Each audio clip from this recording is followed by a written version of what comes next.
Was there anything in particular that changed for you, like when we went over a certain topic or a certain week that you were like, I think aha. as we really started examining our individual clients, Okay. where we experienced impasse, Yeah.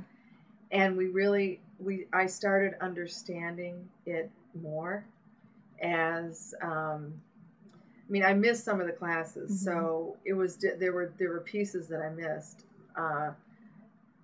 I think, though, being able to really think in the way that Dr. Lubin gave us the way to conceptualize the impasse we were experiencing with a client, that made a big difference for me. I also think the theoretical piece, it turned me on to more on object relations and more on attachment theory. And it gave me, it was a way that blended mindfulness, attunement, attachment, in a way that made a lot of sense to me and made me feel a lot more comfortable in what I was experiencing. Not so scared by it. So rather than the content, which you got, it was more the process and the experiential elements of the class? Yeah, yes. Okay. And the content supported the experiential element. And on a scale of 1 to 10, what would be the likelihood you would recommend this training to other therapists, psychologists, or professionals in the field? 10 being you would highly recommend. I would recommend it for the therapist who is open to understanding their role in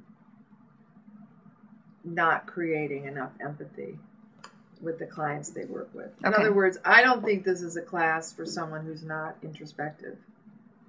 Yeah. I really don't. I think if you're just a, slam, bam, thank you, ma'am kind of therapist, it's not going to work for you. But if you're someone who truly finds it fascinating when you feel uncomfortable with the client and you want to understand that better, and you want to understand a way to meet clients better where they're at, it was fantastic. I would say that for me, I have been able to develop an empathy for a type of client that I've always wanted to avoid. And I think it's really fascinating because it doesn't just help me in being with that client, it just helps me in being with people's humanity. And I was open to that. Yeah. And so, I think if you're that kind of a therapist who is really self-seeking, is searching to be a better therapist from the inside out, it's a very good